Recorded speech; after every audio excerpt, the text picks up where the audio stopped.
Some people just take things too far, like way too far. You know, they hear a song about turning up and, do like 8 shots before passing out, even before they leave the house. Or like they read a book about some phonies and then they kill a world famous musician. Don't even get me started on folks who take horror movies too far. Well, actually, do get me started on that because it's our topic today. This is something I thought was a myth for the longest time, but no, apparently there are people who watch horror movies and decide to bring that fictional world to life. Or death, I guess. Hello horror heads and welcome back to the Scariest channel on YouTube, Top 5 Scary Videos. I'm your horror host, Keegan Hughes, and today we're going to be talking about the top 5 horror movie plots that almost became reality. Thankfully, nobody in the real world has the reality warping powers of a true horror villain, but we'll soon discover that some folks have really tried to develop those skills. Before we get started, make sure to give this video a big thumbs up and subscribe for more dastardly deeds. Wicked. Let's begin. Kicking us off at number 5, we've got Rob Zombie's Halloween. On top of being polarizing, apparently the 2007 remake of Halloween is also a major inspiration for some heinous crimes. If anyone's a poster boy for cold-blooded murder, it's Michael Myers, which is exactly the reasoning behind a double homicide in Texas. A 17-year-old lad named Jake Evans watched Rob Zombie's Halloween and was enthralled by Mr. Myers' efficient and unaffected mode of killing. Jake was so fascinated by it that he watched it 3 times in 1 week. This probably doesn't seem too weird to a lot of horror fans, however, he did take it a step too far. A few steps too far. In a bid to embody the cold-blooded killer he so idolized, Jake shot his mother and sister in their home. This came as a bit of a surprise, considering slasher villains don't often use firearms, but I suppose he thought it might be a little bit easier that way. Jake, upon realizing the weight of what he just did, then ran to his room and yelled about how messed up he was. During his time, he heard noises still coming from the family members he had shot and went back to make sure that they were truly dead. One last moment of humanity came through and Jake apologized to them before finishing the deed. It's apparent that the teenager had issues before watching Halloween and likely could have been set off by a number of things, but in the end, he does credit the movie for his misdeeds. Later, Jake also admitted that he planned on killing his grandparents and elder siblings too. I just hope folks are ready 15 years from the date he was arrested. Coming in at number 4, we got Saw. It's honestly been a while since I've heard the phrase, "Do you want to play a game?" And while researching this list, something was awoken in me. It's like coming out of a long slumber and remembering what was going on beforehand. Remember when Saw was the #1 talked about and parodied thing in pop culture? Couldn't go 20 minutes without seeing a flash animation featuring a Jigsaw-type character or having somebody quote one of the many scary movies. It was insane. So it comes as no surprise that a couple of teenagers took a Saw-based prank too far and traumatized a woman who probably wasn't too in tune with the horror franchise at the time. The 2 teens in Tennessee called an older woman and pretended to be Jigsaw while on the phone. She wasn't able to take the call, so they left her a message. Of course, they told her that they wanted to play a game. Continuing on, they said that you need to decide if life is worth living for. We have one of your friends hidden in your house. They went on to describe a toxic gas that would be released 10 minutes after the end of the message with the capability to kill her in 30 seconds. This high-stakes message proved to be too much for the 52-year-old woman who suffered a stroke and was rushed to the hospital. The woman did recover and the girls were charged with phone harassment. It's hard to imagine a worse scenario while prank calling, huh? This seems like the kind of thing that the real Jigsaw would punish people for. Sliding in at number 3, we've got The Purge. Ever since the first Purge movie came out in 2013, people have been imagining what they might do if such a situation arose. In the chaos-based flick, we're treated to a dystopian vision of America that isn't too different from what people accept as reality. But every year, there's a 12-hour period where all crime, including murder, is legal. It's a good concept.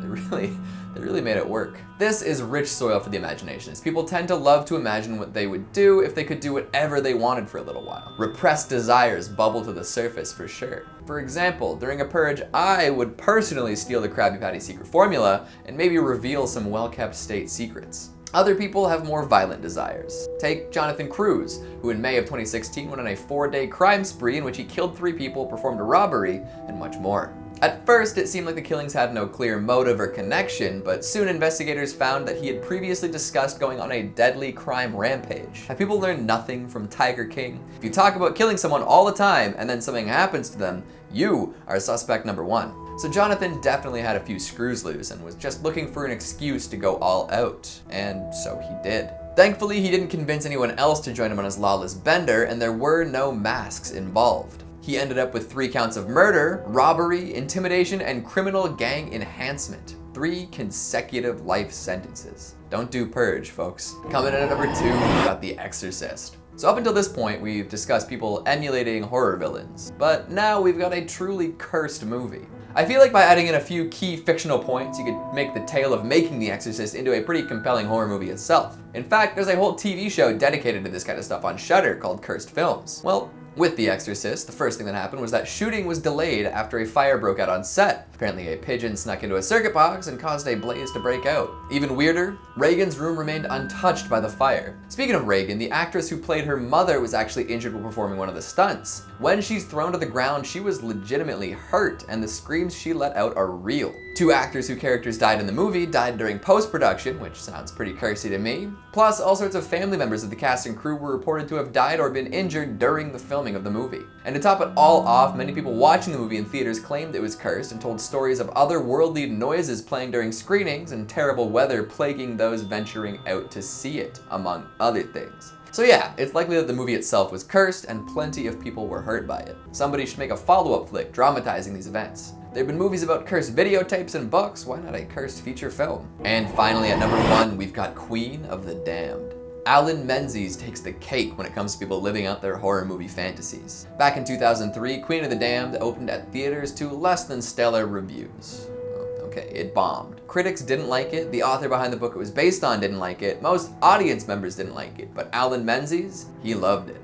He was absolutely spellbound by this vampire flick. You would think he was actually under its spell. Menzies watched the blood-sucking movie over 100 times and actually believed that he could become a vampire like the characters in the movie. Things like that do come at a price, however, and he believed that the price was somebody else's life. When his best friend Tomek McKendrick insulted the movie, Menzies lost it and killed him. He hit him with a hammer at least 10 times, stabbed him, ate part of his skull, and drank his blood. And this was all because he believed that he needed to kill somebody in order to become immortal like the characters in the movie. He was quoted as saying, "At the end of the day, I knew that I would have to murder someone anyway. If you do not murder somebody, you could not become a vampire." I mean, I suppose he was getting used to his vampiric routine, but still, he couldn't wait till he turned until starting his killing spree. While serving his sentence of at least 18 years, Menzies ended up taking his own life. Whether it was because he regretted his actions or was actually upset that he couldn't become a vampire, I guess we'll never know. Well, let's just say most folks would rather not live through a horror movie in real life. Or should I say, experience a horror movie, as most people tend to die before the end of it. What'd you think of the list? Are there any movies that you would add? If you had to choose, which horror movie would you survive?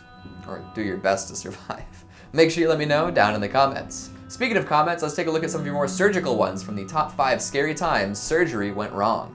Richard Clark says, "I'm looking forward to seeing how big Keegan's hair is by the end of lockdown. He might end up looking like Billy or Steve from Stranger Things." It grows up, not out. Maybe I'll bring the stash back and complete the look. Probably start looking for some hairspray too, eh? Seth Tony says, "Keegan is wearing a Touche Amore shirt, proving once again he is one of the coolest people on YouTube." You give me too much credit. Although I must say, one of the most powerful experiences of my life was hearing them play Rapture to a packed room while touring Stage 4. Jack says, "The human brain is fascinating and mysterious," which just means it's terrifying to even consider messing with it. I mean, I kind of want to just crack my skull open and poke around to see what happens, but maybe I'll wait a bit before trying that. AMB says, "Just to calm the nerves of some folks who might have been terrified of surgeries now, I've had 11 with no major issues." It's definitely good to hear from a surgery veteran. Most medical procedures don't involve insane doctors and improper anesthesia. I had to dig for the craziest ones to put in that video. And Filthy McNasty says, "Love the limerick, glad to still have a wang." Right? You gotta appreciate the little things sometimes. Boom. And that's all the time we have for today. Before I perform an ice pick lobotomy on myself, make sure to give this video a big thumbs up and subscribe for more real ramifications. Thanks for watching, and I'll see you next time.